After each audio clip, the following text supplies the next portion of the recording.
Welcome to study Nifty. So നമ്മൾ കഴിഞ്ഞ ക്ലാസ്സിൽ എന്താ പഠിച്ചത്? Price to book value, industry price to book value. Previously നമ്മൾ കഴിഞ്ഞ 2-3 ചാപ്റ്റേഴ്സിൽ എന്തൊക്കെയാണ് കവർ ചെയ്തത്? മാർക്കറ്റ് ക്യാപ്പ് പഠിച്ചു, number of shares multiplied by current market price എന്ന് പറയുമ്പോൾ മാർക്കറ്റ് ക്യാപ്പ് നമുക്ക് ലഭിക്കും. അങ്ങനെ ഡിഫറെൻറ്റ് ഓരോരോ സബ്ജക്ട്സ് നമ്മൾ പഠിച്ചു. പഠിക്കാത്തവർ തീർച്ചയായിട്ടും പ്ലേലിസ്റ്റിൽ പോവുക, അല്ലെങ്കിൽ ഞാൻ ഐ ബട്ടണിൽ കൊടുക്കാം.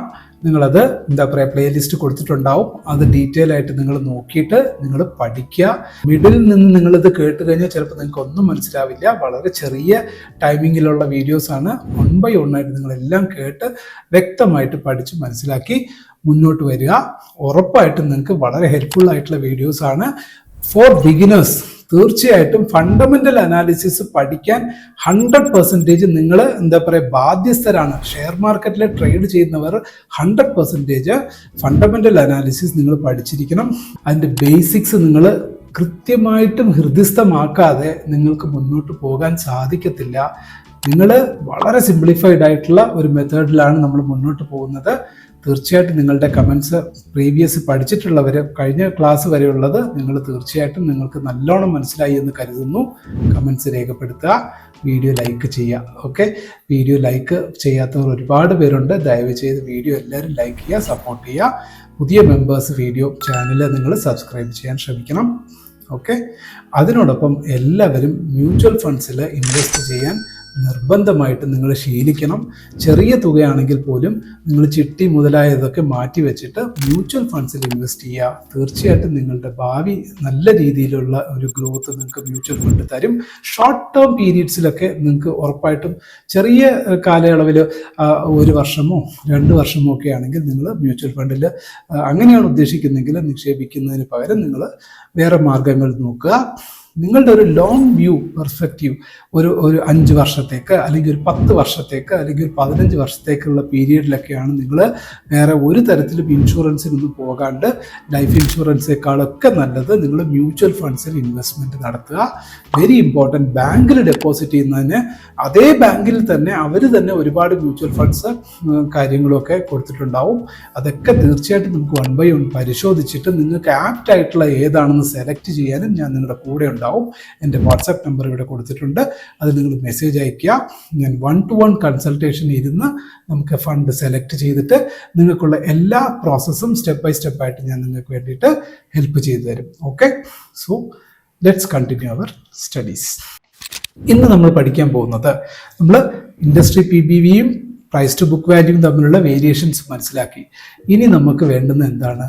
കമ്പനി ബുക്ക് വാല്യൂ എന്നാൽ എന്താണ്? നമ്മൾ കഴിഞ്ഞ പ്രീവിയസ് ക്ലാസ്സസിൽ നമ്മൾ പഠിച്ചു. കമ്പനിയുടെ അസറ്റ് എന്ന് പറയുന്നതാണ് ബുക്ക് വാല്യൂ. എല്ലാ കാലത്തും കമ്പനിയുടെ അസറ്റ് അങ്ങനെ ഇരുന്ന് കഴിഞ്ഞാൽ കമ്പനി വളർച്ചയിലോട്ടൊക്കെ വരുമോ? വരത്തില്ല. അപ്പോൾ ഒരു വർഷാവർഷം നമുക്ക് അതിനൊരു കണക്ക് വേണ്ടേ? ഇപ്പോൾ 100 രൂപ ഒരു ഷെയറിന് 100 രൂപ ആസ്തിയുള്ള കമ്പനിയാണ് ഇതെങ്കിൽ ആ കമ്പനി അടുത്ത ഒരു കൊല്ലത്തിലുള്ള ആ കമ്പനി ആ 100-ൽ നിന്നും അധികമായിട്ട് എത്ര രൂപ പുതിയതായിട്ട് കമ്പനിയുടെ വരുമാനം വർദ്ധിപ്പിച്ചു എന്നുള്ളത് ഇമ്പോർട്ടൻ്റ് ആയിട്ട് നമ്മൾ മനസ്സിലാക്കേണ്ടുന്ന കാര്യമല്ലേ? അല്ലെ? ഇപ്പൊ ഒരു സ്ഥാപനത്തിൽ നിങ്ങൾ ഒരു പാർട്ട്ണറായിട്ട് ജോയിൻ ചെയ്യുന്നു. ഓക്കെ, നിങ്ങൾ 5 ലക്ഷം രൂപ നിക്ഷേപിച്ചു. അപ്പോൾ അത് നിങ്ങളുടെ അസറ്റാണ്. നിങ്ങൾ 5 ലക്ഷം രൂപ നിങ്ങൾ അതിൽ നിക്ഷേപിച്ചു. അത് ഒരു വർഷം കഴിയുമ്പോൾ ആ 5 ലക്ഷം എന്ന് പറയുന്നത് ഒന്നുമില്ലേലും അതിൽ നിന്ന് ഗ്രോത്ത് എല്ലാ വർഷവും അതേ 5 ലക്ഷത്തിൽ നിന്ന് കഴിഞ്ഞാൽ ആ കമ്പനി വളരുന്നു എന്ന് നമുക്ക് അറിയാൻ പറ്റുമോ? ഒരിക്കലും കമ്പനി വളരുന്നു നമുക്ക് ഒരിക്കലും പറയാനും പറ്റത്തില്ല. അപ്പോൾ കമ്പനി നിങ്ങളുടെ 5 ലക്ഷത്തിനെ അത് 6 or 7 ആക്കണം ഒരു വർഷം കൊണ്ട്. അത് കഴിഞ്ഞ് അടുത്ത വർഷം അത് വീണ്ടും അത് 1 or 2 ലക്ഷം കൂട്ടുക. അങ്ങനെ കൂട്ടി പോകുമ്പോഴല്ലേ നമ്മുടെ ബുക്ക് വാല്യൂ അല്ലെങ്കിൽ കമ്പനിയുടെ മൂല്യം വർദ്ധിക്കുന്നു, അല്ലെങ്കിൽ ലാഭം ഉണ്ടാക്കുന്നു. കമ്പനിയുടെ പ്രവർത്തനത്തിലൂടെ ലാഭം ഉണ്ടാക്കുന്നു എന്ന് അറിഞ്ഞാൽ മാത്രമേ കമ്പനി വളരുന്നു എന്ന് ഷെയർ മാർക്കറ്റിലുള്ള ട്രേഡേഴ്സ്, നമ്മളെപ്പോലുള്ള ഷെയർ ഹോൾഡേഴ്സിന് അത് മനസ്സിലാക്കാൻ പറ്റത്തുള്ളൂ. അത് മനസ്സിലാക്കിയാൽ മാത്രമല്ലേ, അത് വളർന്നാൽ മാത്രമല്ലേ ഷെയർ മാർക്കറ്റിലും അതിന്റെ പുറത്ത് ഡിമാൻഡ് കൂടത്തുള്ളൂ. ലോജിക്കലി പറഞ്ഞു കഴിഞ്ഞാൽ സിനിമയുമായിട്ട് ബന്ധപ്പെടുത്തി നമുക്ക് ഇതിനെപ്പറ്റി ഒരു എക്സാമ്പിൾ പറയാം. ഒരു പുതുമുഖ നടൻ ആദ്യമായിട്ട് അഭിനയിക്കുമ്പോൾ ഇനി എത്ര വലിയ സ്റ്റാറിന്റെ മകനായിക്കോട്ടെ അല്ലെങ്കിൽ സാധാരണക്കാരനായിക്കോട്ടെ, പുതുമുഖ നടനായിട്ട് ഒരു സിനിമയിൽ രംഗപ്രവേശനം ചെയ്തു, അദ്ദേഹത്തിന്റെ 1-2 സിനിമകൾ ആദ്യം കാണുവാൻ നമുക്കൊന്നൊരു എന്താ പറയുക, നമുക്കൊരു സൈക്കോളജിക്കൽ ഫാക്ട് ഉണ്ട്. നമ്മൾ കണ്ട് പരിചയപ്പെട്ട മുഖങ്ങളല്ലാതെ പുതിയതായിട്ടൊരു മുഖത്തെ നമ്മൾ ആദ്യമായിട്ടൊക്കെ കാണുമ്പോൾ ശരിക്കും നമുക്ക് അങ്ങോട്ട് തൃപ്തി വരത്തില്ല. ഇനി എത്ര തന്നെ നല്ല അഭിനേതാവായിക്കോട്ടെ അല്ലെങ്കിൽ എത്ര തന്നെ നല്ല എന്താ പറയുക സിനിമ ആയിക്കോട്ടെ, പക്ഷെ പുതുമുഖ നടൻ അഭിനയിച്ചു എന്നുള്ളതിന്റെ പേരിൽ നമുക്ക് തീർച്ചയായിട്ടും ആ ഒരു സിനിമയ്ക്ക് ഒരു സ്റ്റാർ, ഒരു സൂപ്പർ സ്റ്റാർ അഭിനയിക്കുന്ന സിനിമയ്ക്കും തമ്മിൽ ഒരു വ്യത്യാസം തീർച്ചയായിട്ടും ജനം കൊടുക്കാറുണ്ട്. ബൈ ദ വേ, അതിന്റെ ഇന്നർ സൈഡിലേക്കൊന്നും ഞാൻ പോകുന്നില്ല. ഞാനൊരു അപ്രോക്സിമേറ്റ് കാര്യം ഞാൻ പറഞ്ഞു എന്നേ ഉള്ളൂ. എന്തുകൊണ്ടാണ് അങ്ങനെ ഒരു ഫീൽ വരുന്നത്? അത് നമ്മുടെ മനസ്സിന് ഉൾക്കൊള്ളാൻ സാധിക്കാത്ത ഒരു ഫാക്ടറാണത്. ഹ്യൂമൻ ടെൻഡൻസിയും കൂടിയാണ്. അതേമാതിരി തന്നെയാണ് ഷെയർ മാർക്കറ്റില് പുതുതായിട്ട് ഒരു ഷെയർ മാർക്കറ്റിൽ വരുന്നു. മാർക്കറ്റിൽ വന്ന് അത് ഒത്തിരി നാൾ അത് മാർക്കറ്റിൽ ഉണ്ട്. അതുപോലെ അതിന്റെ ബിസിനസ്, അത് മാർക്കറ്റിൽ ഉണ്ടാവുക എന്ന് പറഞ്ഞാൽ ബിസിനസ്സിലും അത് ഉണ്ടെന്നല്ലേ അർത്ഥം. അല്ലെങ്കിൽ അതിന്റെ ആ ഒരു പ്രവർത്തന മേഖലയിൽ അത് നല്ല രീതിയിൽ നല്ല പ്രകടനങ്ങൾ ഓരോ വർഷവും കാഴ്ചവെച്ച് മുന്നോട്ട് വരുമ്പോഴാണല്ലോ അത് പ്രബലമായിട്ട് മാറുന്നത്. അപ്പോൾ ആ കമ്പനിക്ക് നല്ല ഹിസ്റ്ററി ഉണ്ടാവും, നല്ല ഡേറ്റാസ് അറിയാൻ പറ്റും, നല്ല രീതിയിൽ അതിന്റെ വളർച്ചയും ഇതൊക്കെ കുറേ വർഷത്തെ അതിന്റെ എന്താ പറയുക പ്രവർത്തനത്തിന്റെ ഹിസ്റ്റോറിക്കൽ ഡേറ്റാസ് ഒക്കെ വെച്ചിട്ട് നമുക്ക് എന്ത് നോക്കാൻ പറ്റും. ഓക്കെ, ഇന്ന കമ്പനി ഇത്ര വർഷമായിട്ട് മാർക്കറ്റിലുള്ളതാണ്, അവർക്ക് ഇന്ന കാര്യങ്ങൾ കൊണ്ട് അവർ ഓരോ പടിയായിട്ട് മുന്നോട്ട് കയറി തന്നെയാണ് വരുന്നത് ഫ്യൂച്ചറിൽ. അപ്പോൾ നമുക്ക് അങ്ങനെ ഒരു ഹിസ്റ്റോറിക്കൽ ഡേറ്റ വരുമ്പോൾ നമുക്ക് എന്ത് കിട്ടും? ഒരു ഫ്യൂച്ചർ പ്രഡിക്ഷൻ നമുക്ക് ചെയ്യാനും സാധിക്കും. ഒരു ആവറേജ് റേഞ്ച് ഒക്കെ നമുക്ക് അപ്രോക്സിമേറ്റ് അറിയാൻ സാധിക്കും. സോ അത്തരത്തിൽ ഓരോ വർഷവും കമ്പനി വളരുന്നുണ്ടോ എന്ന് അറിയുന്നതിന്റെ പേരാണ്, അതിനുവേണ്ടി മനസ്സിലാക്കാൻ എടുക്കുന്ന മെട്രിക്കിന്റെ പേരാണ് EPS. എന്താണ്? E is equal to earnings, P is equal to per, S is equal to share. EPS. അപ്പോ ഏർണിങ്സ് പെർ ഷെയർ. ഇവിടത്തെ ഷെയർ ആരാണ്? കഴിഞ്ഞ ക്ലാസ്സിൽ ഞാൻ പഠിപ്പിച്ചിട്ടുണ്ട്. ഇവിടത്തെ ഷെയർ എന്ന് പറയുന്നത് ഷെയർ ഹോൾഡേഴ്സ് ഈക്വിറ്റിയാണ്. ആ ഈക്വിറ്റിയാണ്, അതായത് ബുക്ക് വാല്യൂയുടെ ഷെയർ ആണ്, അല്ലാതെ ഷെയർ മാർക്കറ്റിലുള്ള ഷെയർ പ്രൈസിലല്ല. കമ്പനി കമ്പനിയുടെ മൂല്യത്തിൽ നിന്നും എത്ര അധികമായിട്ട് സമ്പാദിച്ചു എന്നുള്ളതാണ്. ഇപ്പോ നമുക്കതൊരു സ്ക്രീനിൽ നമുക്ക് നോക്കാം. സ്ക്രീനിൽ നോക്കിയിട്ട് നിങ്ങൾക്ക് അതിനെപ്പറ്റി എക്സ്പ്ലനേഷൻ തരാം. അപ്പൊ കുറച്ചും കൂടെ ഡീറ്റെയിൽ ആയിട്ട് നിങ്ങൾക്ക് അത് മനസ്സിലാകും. കമ്പനിയുടെ മൂല്യത്തിൽ നിന്നും അവരിപ്പോ 100 രൂപ കമ്പനിയുടെ മൂല്യം കഴിഞ്ഞ വർഷം ഉണ്ടായിരുന്നു. ഒരു വർഷം കഴിഞ്ഞപ്പോൾ 100ൽ നിന്നും അവർ 110 രൂപ, ഒരു ഷെയറിന്റെ മൂല്യം അവർ 110 വർദ്ധിപ്പിച്ചു എന്ന് പറയുകയാണെങ്കിൽ അതിനർത്ഥം എന്താണ്? ഒരു വർഷത്തിൽ കമ്പനി 10% വളർച്ചയിലേക്ക് വന്നു എന്നർത്ഥം, അല്ലേ? അപ്പോ അതൊരു നല്ല കമ്പനിയാണെന്ന് അർത്ഥം. നമുക്ക് അർത്ഥം നല്ല ഓക്കെ, ഗ്രാജുവലി അത് കമ്പനി അത് അടുത്ത വർഷം എത്തുമ്പോൾ അത് ഇനിയൊരു 10 രൂപയാണെങ്കിൽ അത് ശരിക്കും പറഞ്ഞു കഴിഞ്ഞാൽ അത് എന്താ പറയുക, വളർച്ച കുറവാണ്. പകരം എത്രയാവണം? അത് 11 12 ആകണം. എങ്കിൽ മാത്രമല്ലേ 110ന്റെ 10% എത്രയാണ്? 11 ആണ്, അല്ലേ? അപ്പൊ ആ കാൽക്കുലേഷൻ, അപ്പൊ CAGR അതേപോലെ കഴിഞ്ഞ അടുത്ത വർഷം 10 രൂപയാണെങ്കിൽ ശരിക്കും പറയാം 110, ഈ ഒരു 10 രൂപ ഈ വർഷം സമ്പാദിച്ചു.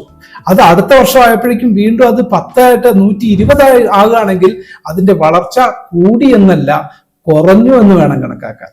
സോ ചെറിയ പോയിന്റ്സ് ആണെങ്കിലും നമ്മൾ ശ്രദ്ധയോടെ മനസ്സിലാക്കേണ്ട കാര്യങ്ങളാണ് ഇത്തരം കാര്യങ്ങൾ. സോ അതിന് എടുക്കുന്ന മെട്രിക്കിന്റെ പേരാണ് എന്താണ്? EPS, earnings per share. Okay, ഇവിടുത്തെ ഷെയർ ആരാണ്?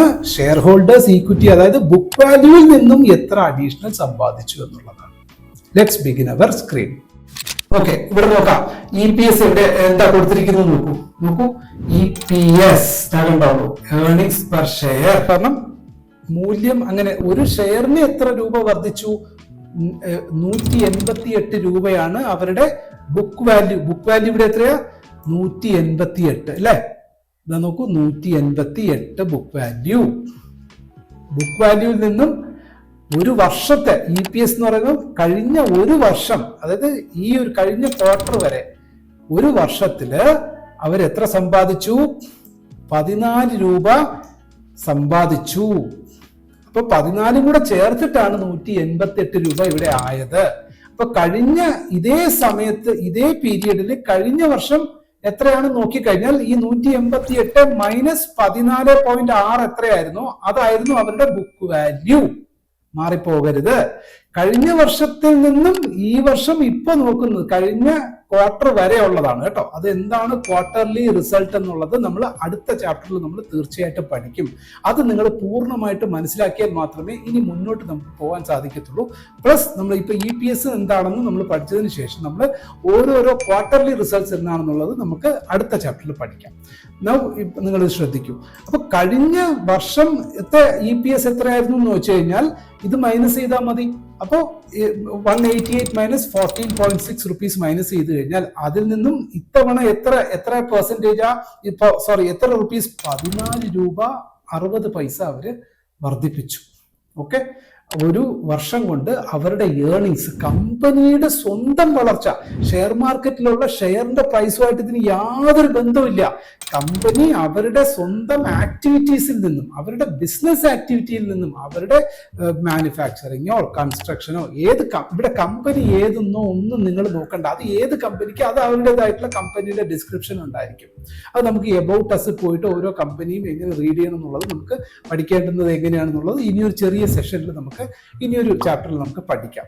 അപ്പൊ കമ്പനി ഏതോ ആയിക്കോട്ടെ, അവർ ഏതിനു വേണ്ടിയിട്ടാണോ ആ കമ്പനി ഫോം ചെയ്തതും ആ കമ്പനി റൺ ചെയ്യുന്നതിൽ നിന്നും മാത്രമായിട്ട് സമ്പാദിച്ച തുകയാണ് 14 രൂപ 60 പൈസ. ഇതെന്ന് പറയുന്നത് ഈ കമ്പനിയെ സംബന്ധിച്ചിടത്തോളം ഇതെന്ന് പറയുന്നത് there is no external connection. അതായത് ഷെയർ മാർക്കറ്റിനകത്ത് പല രീതിയിലും നടക്കാം, പക്ഷെ ഷെയർ വാല്യൂ, കമ്പനിയുടെ മൂല്യം 14 രൂപ 60 പൈസ കമ്പനി സ്വയം ഉണ്ടാക്കി ഒരു ഷെയറിന്റെ പുറത്ത്. നമ്പർ ഓഫ് ഷെയർസ് എത്രയാണ്? 13 കോടി 50 ലക്ഷം ഷെയർസ്. ടോട്ടൽ കമ്പനിയുടെ ഷെയർസ് എന്ന് പറയുന്നത് 13 കോടി 50 ലക്ഷം ഉണ്ട്. അത് മൾട്ടിപ്ലൈഡ് ബൈ 14 രൂപ 60 പൈസ കൂട്ടുമ്പോൾ ടോട്ടൽ അവരുടെ പ്രോഫിറ്റ് അപ്പൊ അത്യാവശ്യം നല്ല പ്രോഫിറ്റിലാണ്. കാരണം അതിന്റെ മാർക്കറ്റ് ക്യാപ്പ് എത്രയാണ്? വെറും 12,000 കോടിയേ ഉള്ളൂ.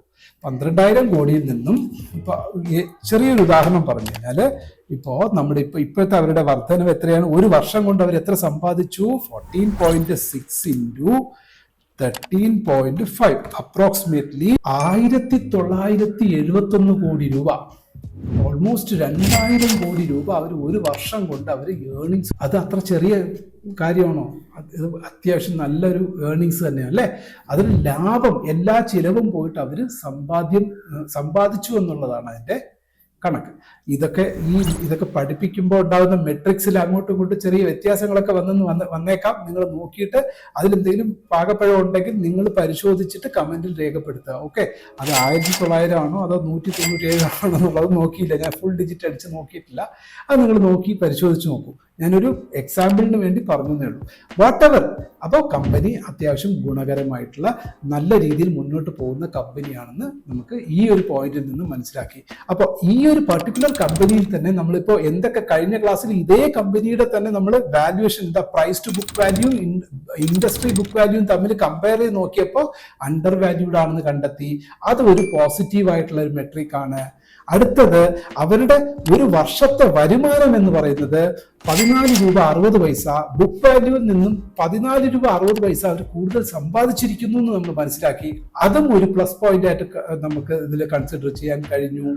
അപ്പോൾ EPS തന്നെ ഇനി എന്താ നമ്മൾ മനസ്സിലാക്കേണ്ടുന്നത്? അടുത്ത ചാപ്റ്ററിൽ നമ്മൾ മനസ്സിലാക്കാൻ പോകുന്നത് ഡിഫറെന്റ് ഒരു വർഷത്തെ EPS ഉണ്ടാവും.